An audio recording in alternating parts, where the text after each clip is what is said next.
Yes, sir. We're officially back at it. This is Boog Nice coming at you with the Medicom Mafex Avengers Infinity War movie Iron Spider figure review. Let's do it. This ain't for no scalper. You a scalper? Then fuck out shit. This one's for them real collectors. That's army building and posing figures. Marvel Legends, imports, mini matey, I'm fucking with them. Hype beast, we know about you. Stay buying figs, don't know about you. Taking a close look at the package, you can see a picture of Spider-Man. Looks like he's pulling a web line there. On this side, it says Avengers Infinity War, Marvel logo, Avengers logo. And on the opposite side, another picture of the figure, more the same. Let's get this guy open, see what's what. Alright, here we go. Medicom's take on the Avengers Infinity War Iron Spider. Well, technically, the first time we saw this suit was at the end of Spider-Man Homecoming, but I picked up this guy solely off of the strength of how nice the Mafex Spider-Man Homecoming figure came out. As a matter of fact, that figure made my top 10 list of 2017 at the number 2 slot. Number 2 was the Medicom Mafex Spider-Man Homecoming movie Spider-Man figure, and this figure surprised me. And I was really pleased with how well Mafex did on that figure, and I utilized that figure a lot throughout 2017 and since, actually, throughout 2018 and since then. I still do think it's a very well made figure. Now, this figure here came out really nice. I do like the way it looks. It is way more accurate to the movie than the SH Figure Arts version. In fact, I'm going to jump right into a comparison because I have the SHF version out already. So I shot a review of the SHF Mark 85 Iron Man, and I had the SHF Iron Spider out for some comparisons and for a display, actually. But look at that. Look at how different these two look. I don't know what was going on with SHF, if they got maybe some preliminary images of the suit that ended up changing, and that's why their suit looks so different. But obviously, the Mafex version is the more accurate screen version, and he just looks better overall. I got to give it to them. This is a very nice looking figure. Now, let's see if he has any QC issues. I did see some stuff online from some of the earlier releases from people who got it in Japan first. There were some issues with the Iron Spider arms, but we'll get into that. Let's get into his accessories. Taking a closer look at this head sculpt, more importantly the eyes, you can see that they tried to do like an iridescent look here on the eyes. It would have been nice if they had one additional head sculpt that had the eyes fully glowing, because you know that was a feature of the suit. But again, this suit does look more metallic in comparison to the SHF version, which just looks like a regular cloth suit. So Mafex did a really good job with the paintwork here. Now the shape of the head, I don't know, I'm not really a fan of that. I think it looks just a little bit odd. But anyway, out of the package, he comes with 2 hands that are open with the fingers slightly spread. There's a quick look at those wrist pegs, and these gauntlets can actually be removed. He's got a set with the fingers fully spread. He's got a thwipping set. He's got a set for holding his web line, and I hope that web line is showing up okay. But these can actually double as a thumbs up hand as well, so if you wanted to do that. And let me backtrack and actually show you the thwipping hand with the additional web lines that he comes with. But he can hold this with no issue. This is pretty much the same design that they've been giving you since the Andrew Garfield Spider-Man. So yeah, there's a look at that. And just like in previous designs, the web line here has a little circular piece at the end where you can slip the hand off and then slip the circular portion around the wrist peg and then put the hand back on. So that works really well. Again, this is a design that they've been doing since Andrew Garfield Spider-Man.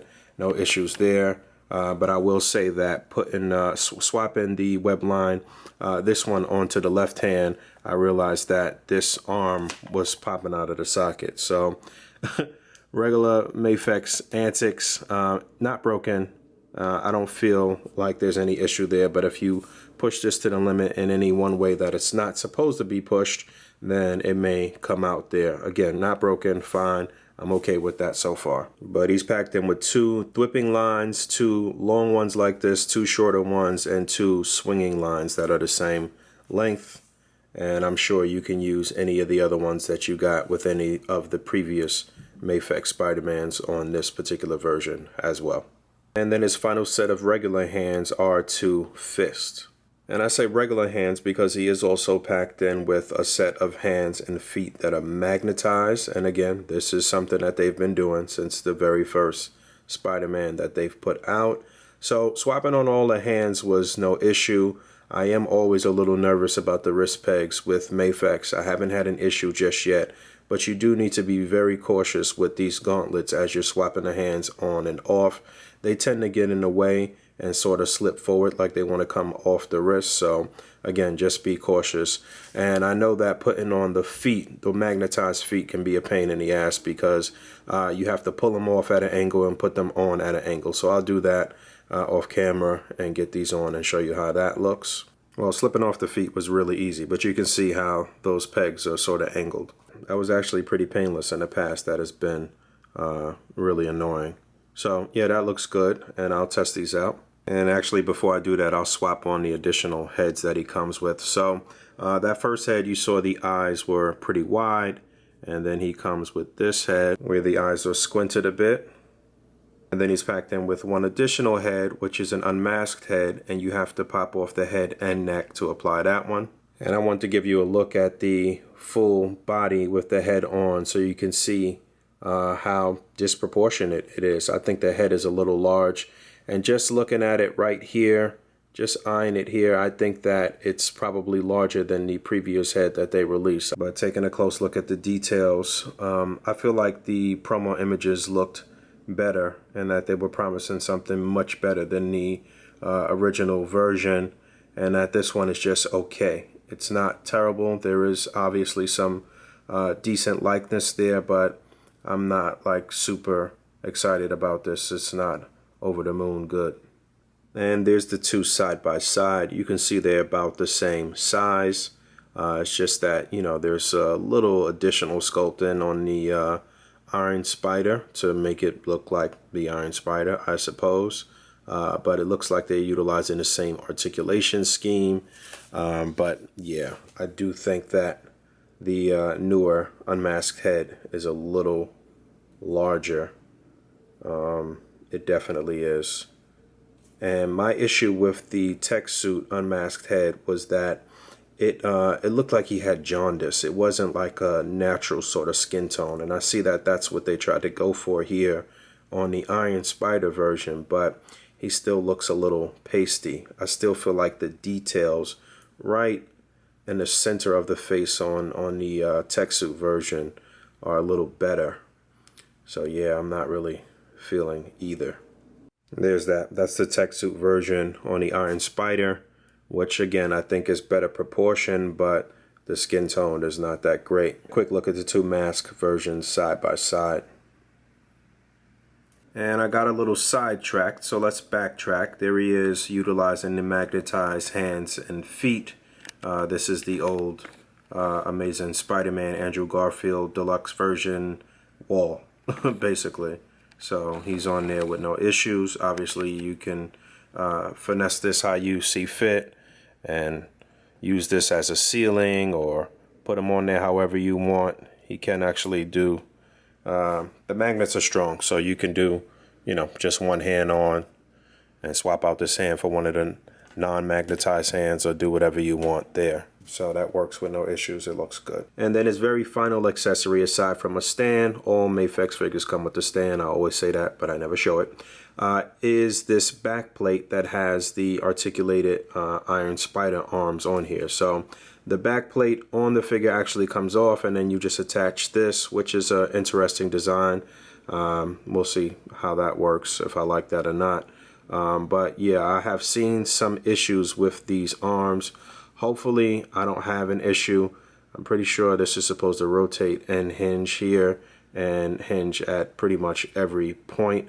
And if they work how they are intended to work, this will be a really nice design and probably better than the SHF version. But let's see. A little nervous. So these I got to rotate here with no issue. But this final one is not really rotating. So I'm going to get a little hot water on that. Hopefully I don't have an issue. Okay, so that was a success. No issues so far. So let's get this plugged on. A little nervous about this back plate. It comes off really easy here. So I don't know if that's going to be an issue when you start messing around with the figure and it just popping off at any given time. But it does come off easy, and that was a little nervous, but I did get it on. For whatever reason, the peg that plugs in here on his right shoulder on our left side is not as flush as I would like, and pushing the middle peg into the center of the back, the one that's right here in the middle, was giving me a little trouble. But as you can see right here, see that little gappage right there? I'm not happy with that. I don't know. And these pegs are extremely small on the shoulders, so you have to be extremely cautious. And for the record, it's actually supposed to rotate here as well. So at 2 points right at the ball peg. I don't know that I can get every point. I might have to heat up these additional points as well, because none of these are turning except this one here. So many places where there can be some breakage, you know.